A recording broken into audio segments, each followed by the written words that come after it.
Hello and welcome, I'm Kira Scribner, and today I'm going to be filming a Victober Wrap Up.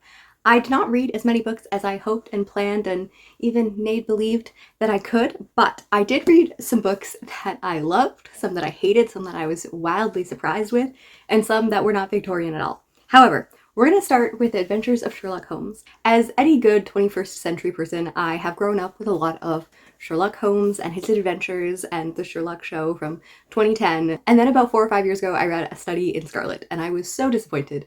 And then 2 years later, I read A Sign of Four and I was like, wow, these are not good.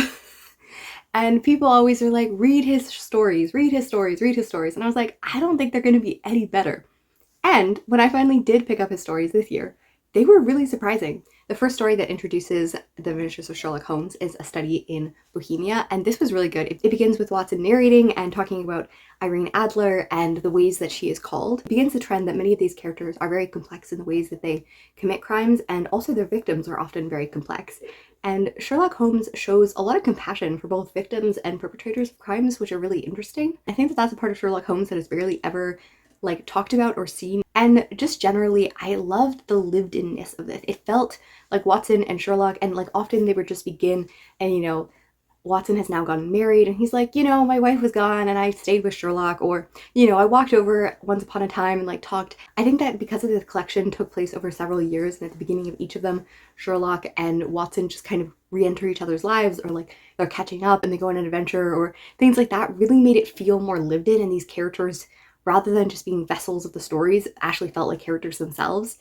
And I think that as the stories went on, that felt a little bit less in some places, but I did find it really cool and really interesting, and I'm really excited to read more of these stories for the first time in several years. Also, I think that my reading experience was really added by the fact that I read the collection that is narrated by Stephen Fry, and he does a really, really good job of narrating and giving emphasis to the characters, so I think that that definitely added to my experience of reading them. The next book I'm going to talk about is Phineas Redux, which is the fourth book in the Palliser series, which is a collection of loosely connected stories that roughly follow members of Parliament, their families, and those who are kind of more loosely connected in regards to the third book, which is the Eustace Diamonds. And this book is the most direct sequel than all of them, because the second book is called Phineas Finn, and this book is Phineas Redux. Phineas done again. It does have some elements and characters that were introduced in Eustace Diamonds, but it definitely follows a lot of the characters from Phineas Finn. And a lot of people aren't happy with this book because Phineas Finn ends in a certain way that makes you think that the character Phineas is going to go in a certain direction. And Anthony Trollope, 4 or 5 years later, said, what if I take him in the totally opposite direction? And that is kind of the story of Phineas Redux. We begin and his life has altered and he goes back and does a lot of choices. And this is a book I think I liked a lot because of the fact that it felt older, it felt moodier and kind of tragical. Not necessarily that tragical things happen, but Phineas Finn is a story of a really young man who's having his first venture into society, his first venture into many things, and he's really naive. Throughout this novel, he looks back on his earlier decisions in life a lot. And sometimes this is with happiness and joy and almost wistfulness. And sometimes this is with chagrin. He's like, this is cringy, the choices I make. Part of the novel looks at the fact that when we decide on certain paths, we close other paths. And even though we can go back and we can be wistful for them, sometimes we can never do that. It's also really interesting to see the characters around Phineas Finn and the way that they look back at their lives. Some people look back at their lives and they're like, I was very cold and logical and I wish I'd followed my heart more. And some of the characters look back and say, wow, I was so naive and optimistic and I wish I'd be more grounded. And it's interesting to see the ways that, either path we take, we kind of have regrets, and then we're gonna have to choose to proceed from there. And I really liked that element of the story. About halfway through, the book kind of dramatically changes in tone when a huge event happens that I obviously won't talk about for spoilers. And a lot of people think that the first half of the book is boring, and this really speeds it up. And I like boring books, so I was like, can we get over the big event and we can just go back to characters being melancholic and thinking about their lives and dwelling on the past? I would like that better. So I do like how the outcome of these things really alter the characters and who they are, but I really just want less drama and more navel gazing, and that's just how I am. So a lot of the novel, I was just kind of waiting for major plot points to kind of wrap up because I wasn't that into them, but I thought about how even when I'm not enjoying the plot of a story, I love him as a writer so much. I do think that, like, when we talk about writers, like, he's just one of my favorite writers. He writes in a way that I find just really funny and also really humane and just beautiful in so many ways. And as I hadn't really, like, I was enjoying, but I wasn't as compelled throughout a lot of this book. And yet at the end, he writes so beautifully. Like, I particularly love his beginnings and his conclusions. And I was just like, I was so eager to start The Prime Minister as soon as I finished this. Like, he finishes and I'm just like, no, I need to read more. And I think that that is just a testament to the way that he writes. So if you haven't read Anthony Trollope, like, I cannot recommend him more as an author. I just think that he's such a beautiful author. I can't wait to finish the Palliser series, hopefully this year. So the last Victorian book that I read this month, I don't even know where to begin. This is The Professor, and I have so many feelings. I have been reading through Charlotte Bronte's books. I read Jane Eyre. I read Shirley as, like, one of my first books in this year. And then I'm reading The Professor. And at the beginning, I was jiving so well with the book. I really, really enjoyed it. And then we got about 50 pages in. And it became one of the worst books I have ever read. So this tells the story of William Crimsworth, and he has a misfortunate beginning. His mother is kind of aristocratic, and then she marries a tradesman, and her family disowns her. And then she has one older son, and then she has one younger son. And his mother dies very shortly after. His father is already dead, and he becomes an orphan, reliant on his father's family. And then when he's about 8, his father's family sues his maternal uncles and tells them that they have to take care of him. And so he goes to his uncles' houses, who he hates, and he spends many years there. And now he's about 21. He's like, I won't be a clergyman. I'm not going to marry one of my cousins. I don't like them.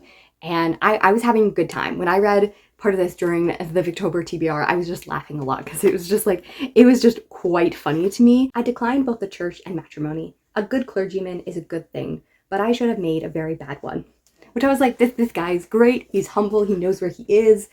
And then he decides that he's going to fall upon his brother who, has made his name in trade, and he goes there and they're kind of miserable, and his brother really mistreats him and won't own him as a brother, and he meets this kind of scalawaging guy who has a manner and is a lord, but is generally kind of uncouth, and he hates him because he's uncivilized, but they're kind of friends, and the guy rallies on his behalf because he's getting abused by his brother in the workplace, and he ends up fired, and then this guy's like, I have connections in Belgium. Go to Belgium, become a professor, and he does that, and then he goes to Belgium.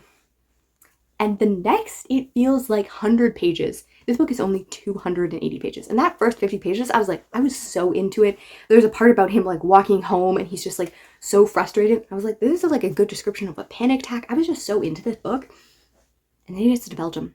And all of the plot lines about his, like, noble heritage, his feelings, his lostness, what is his purpose, what is he going to make of himself, gets dropped.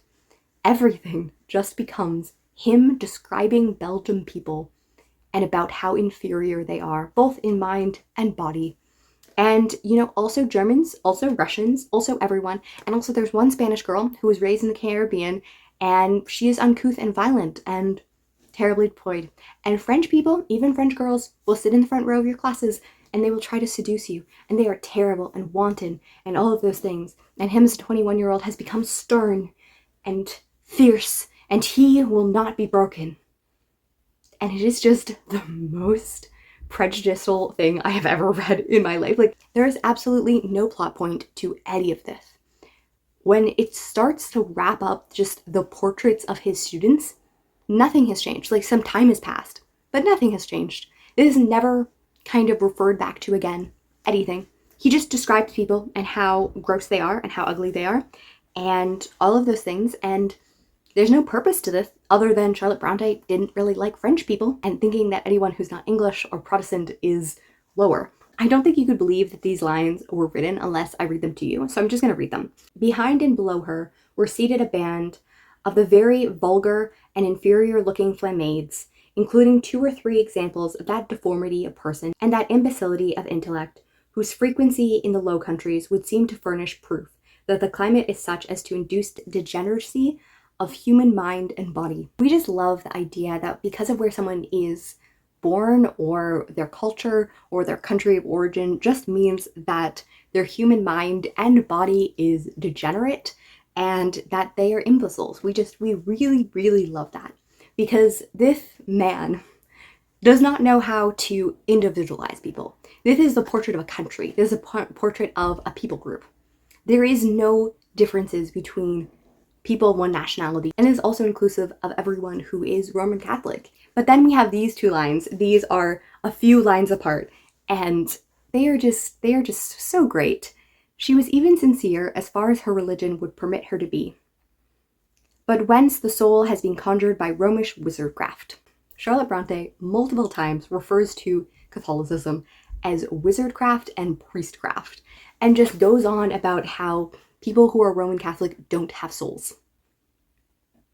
Yeah, it's hard out there. When your 200-page book is 100 pages of just bigotry, it's not a very compelling book. These characters are not prevalent to the plot at all. They are painted as a portrait of degeneracy, and then they are never brought up again, never mentioned, unless it is in a passing way of being like, I was in class today, and these terrible women were winking at me, trying to get my attention, because how dare they be attracted to me, a man who is only 1 or 2 years older than them, in most cases, because he is 21, and the oldest students there are 20. And then I can't get into, the last, 80 pages of this book, but there are parts that just made me so angry. And it also came out of nowhere. I'm assuming that is the plot of the novel, but, it's the last bit. And then the end just jumps even furthermore, and I was like, okay. And just, he is so superior throughout everything, and there's just so many things where I'm just like, you are the most unlikable protagonist I've ever had. And this book was not published during Charlotte Bronte's lifetime. This is her first book that she originally wanted published alongside Wuthering Heights and Agnes Grey, and it was rejected, and then she wrote Jane Eyre, which we're really glad for because it's a much, much better book. I can understand why this book was rejected because it doesn't really have a plot.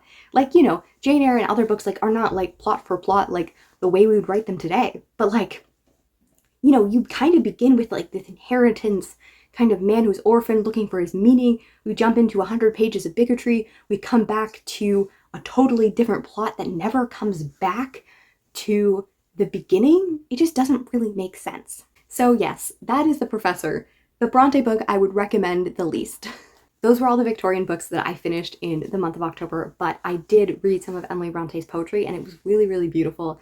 And I read some other poetry around there as well, and that was really lovely. I never finished poetry, so I barely ever talk about it, but the parts that I read were really good. And then another classic that I read was The Machine Stops by E.M. Forster, and I was not expecting this to be a sci-fi book. I was expecting it to be kind of a realistic book about industrial revolution, kind of industrialization and stuff, and mechanics maybe, which I don't know why. This book is set in the future. Imagine kind of WALL-E, but in 1909. It's one of those stories that is very short and is all plot, so it feels like I should just be go read it. And I don't even know how I feel about it.